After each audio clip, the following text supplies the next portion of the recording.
What's going on, beautiful people? Today I'm going to be turning this into something completely different for these amazing green neon tetra you can see here. Well, it's an established aquarium. Why are you changing it? And I'll tell you, this horrible stuff here. It's duckweed, it's gross. You get a little bit in your aquarium, it spreads like exponentially. Before you know it, the whole thing is covered like that. Now I'm moving around the studio and slowly redoing scapes just to completely eradicate it. You're probably thinking, why not just scoop it out? But tanks where you've got hardscape coming out of the top and plants to the surface, it all gets sort of wrapped around it. You can't get rid of every last bit. There's bits in the filter, and even any tiny little dead bits and tiny ones you can't even see will grow back again. So yeah, I'm just gonna completely restart it. In this tank, I have got lots and lots of homebred guppies. I think they're actually like Endler guppy crosses. I don't know why they're crossed with guppies. I don't know what they did.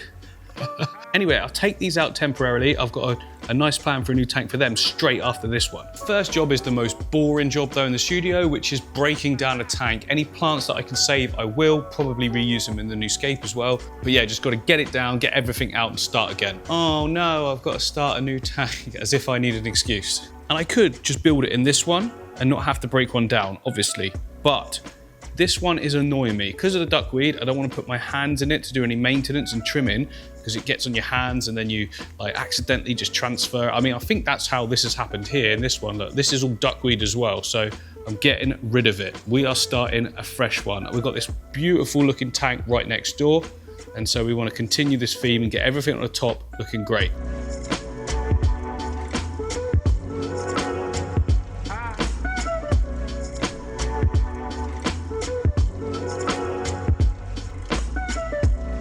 Right, we're all clean, and that means we can get started on some hardscape.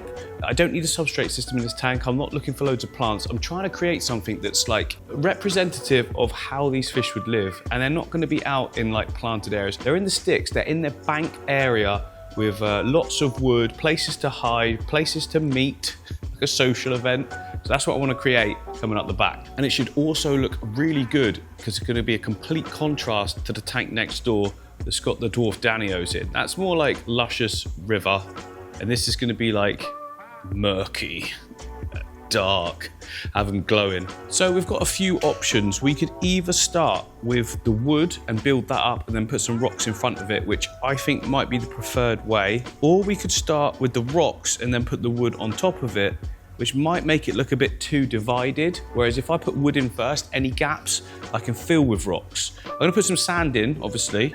I'll put that in now and then build on top of that. So we've got a bit of a mix here of sand and gravel and stuff. It's just recycled from old tanks.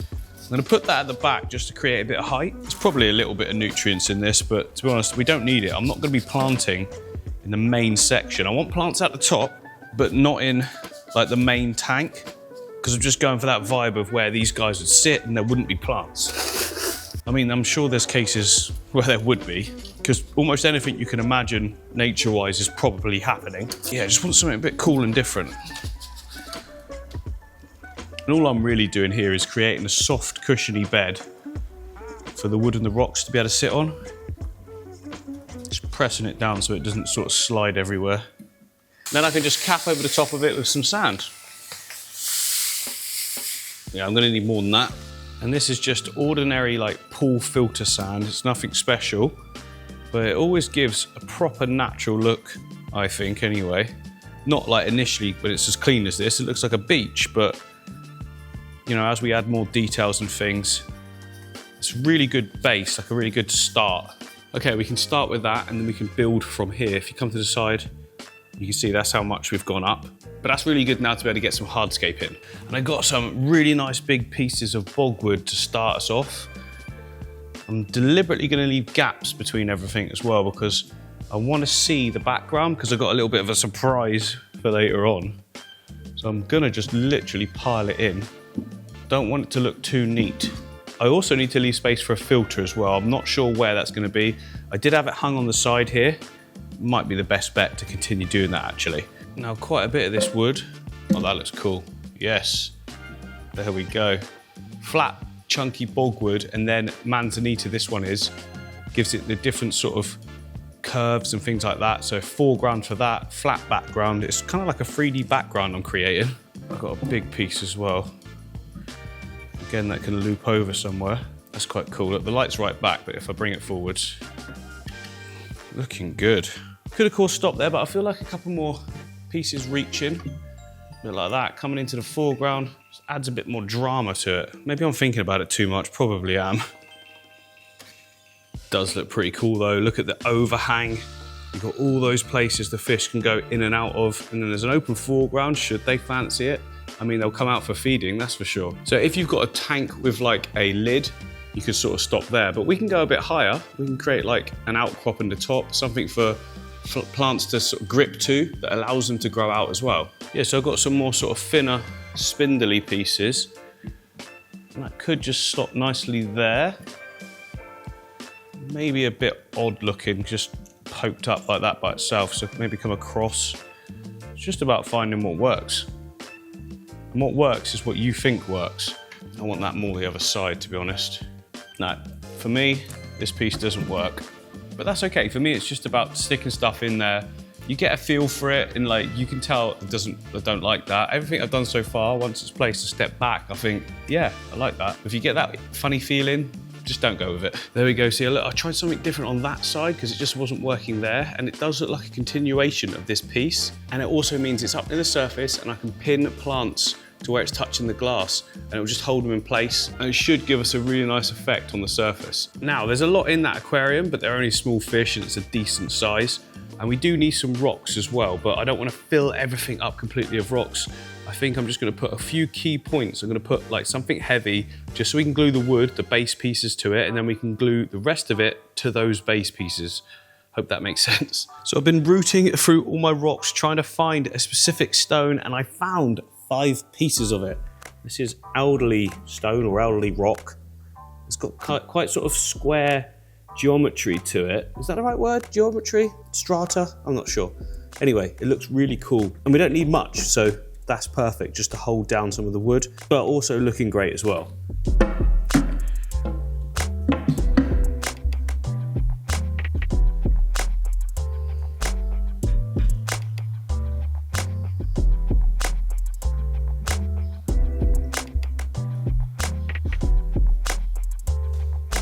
It's like an awesome labyrinth, right?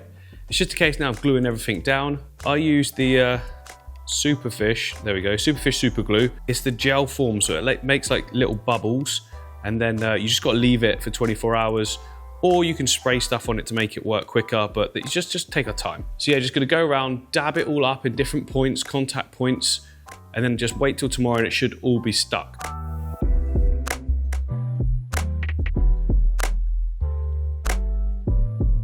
That is all stuck down. Now next up is the filter.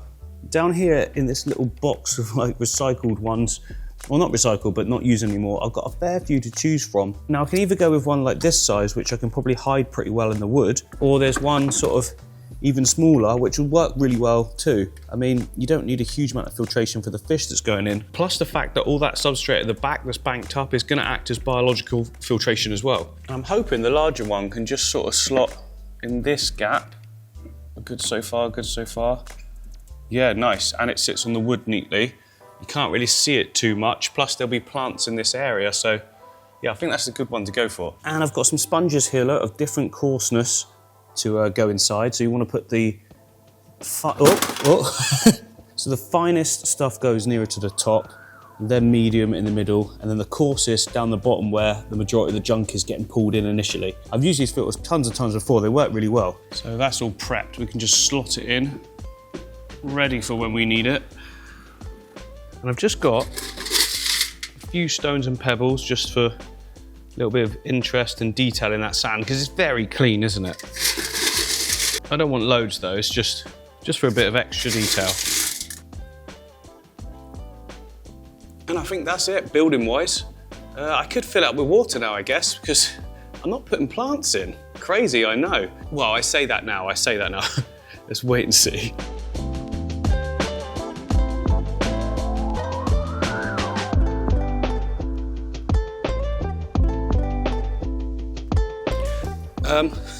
Always pay attention when you're filling up your tanks.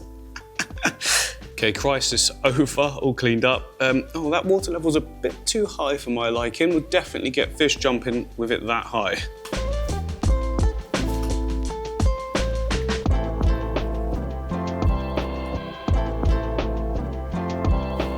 There we go, that's more like it. I'm loving this proper dark area in the middle there.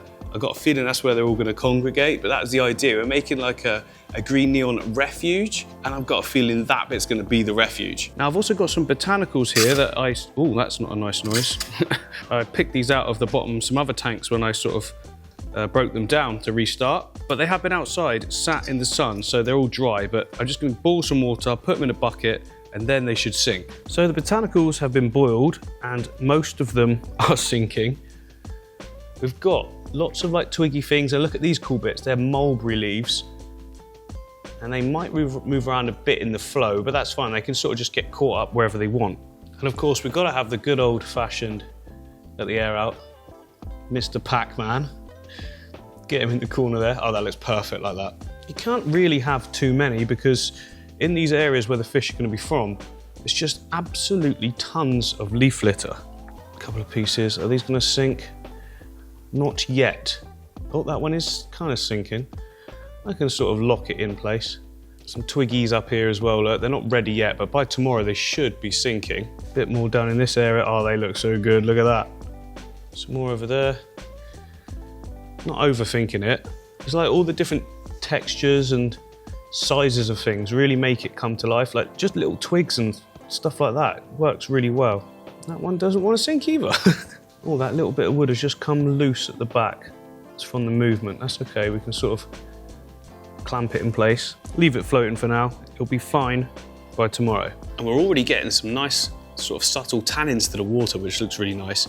I mean, when you compare it to the tank next to it, it's hard to get the lighting right because this one's a bit darker. This is all bright at the moment, but hopefully you can see there's like a slight tint already, which looks really nice. And in the top of this aquarium, I've got actually some sort of dead leaves and that. They'll be nice to add. Look at that palm. They get those in the rainforest, so, well, I think so. Could be making that up. There's another one. Some more old leaves as well. These probably won't sink to start with, but they will do over time.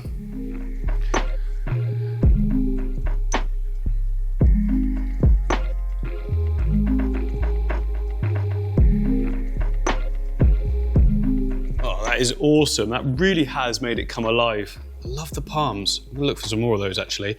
I'm gonna get a filter going now. It's probably gonna blow everything around, but you know, it's part of setting up something like this with such lightweight stuff in it. It'll settle where it wants.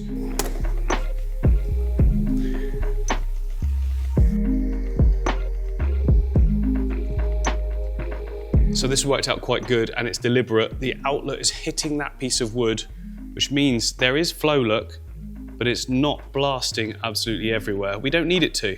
It's not that kind of tank. So the way I've envisaged the tank, that's such a hard word to say. The way I've envisaged the tank is like completely black water underneath style, and then all greenery coming out the top of plants, like it's the edge of a waterway. And I've got lots to be able to choose from. So here I've got some pothos, I've got a big monstera. Down here we've got more pothos that's just crawling out of this tank. We've got peace lilies. There's so much that needs sort of pruning back on all of my tanks because I do this quite a lot. So as you look over the studio, look, you can see a bunch there. You can see a bunch here. And then on top of the triple as well, look, they all need a little bit of thinning out. So I can just take some off, take some snippets and place them in.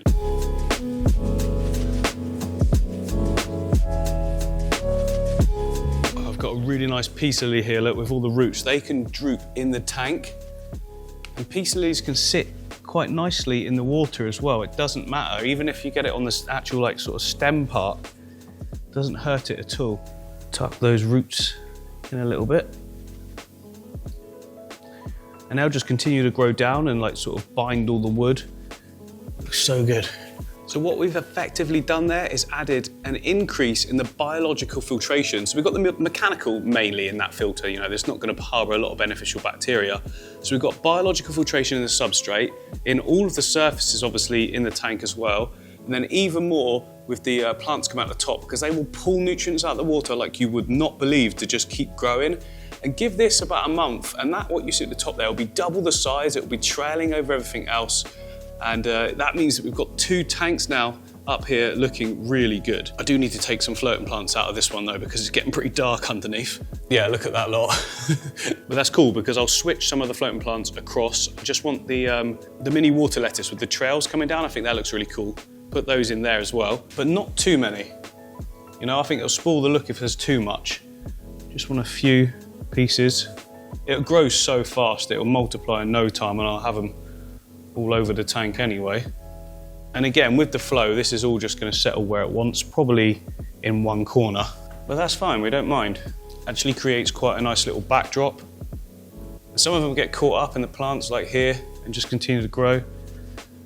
In fact, I think I prefer them to be locked sort of in the back area. I mean, does that not look just like a little slot of nature? It's not going to be to everyone's taste, but for those of us that like kind of like a more realism look, I think it's nailing that. Oh, so I managed to find some more of the palm leaves on a dead plant, and I just put them in some more hot water. I just stuck them in to see what it looks like, and that looks real.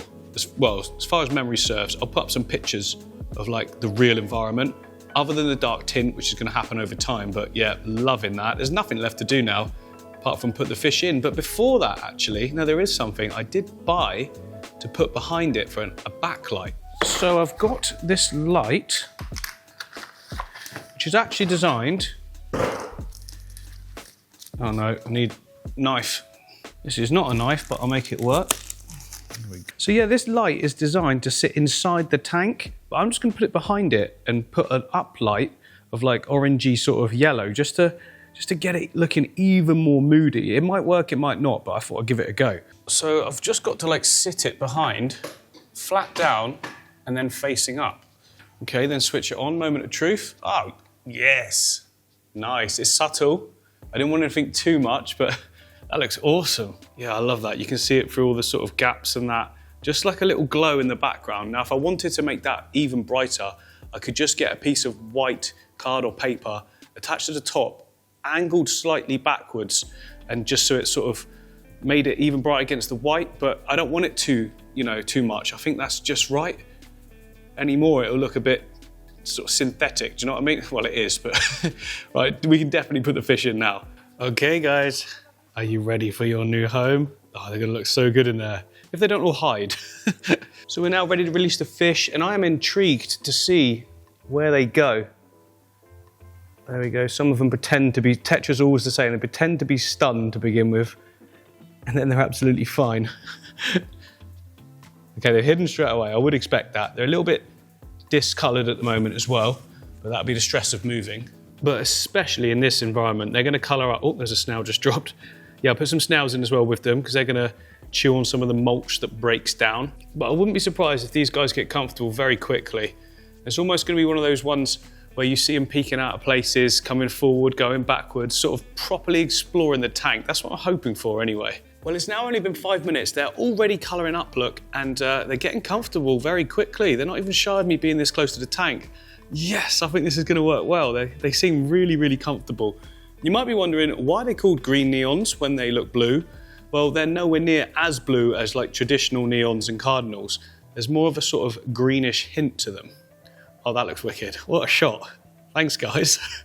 So technically, this aquarium is not cycled. I don't cycle any of my aquariums. I always do a fish in cycle, which means I cycle it with the fish inside. I've done this hundreds of times with no problem, but then I am experienced in doing it. Now, tomorrow I will come in and I will make sure, I need one more of those, sorry, I was talking. Yeah, tomorrow I will come in and I will do a water test to make sure there's no spikes in ammonia or nitrite. If there is, then I'll just whip the water down and up again. If there's not, I'll just leave it and it should be fine. But you know, you have to have everything on hand to be able to test that if you're going to do a fishing cycle. I'd also do it with much less fish if you're going to do it for a first time. But like I said, I'm very experienced with it and I can combat any issues very quickly.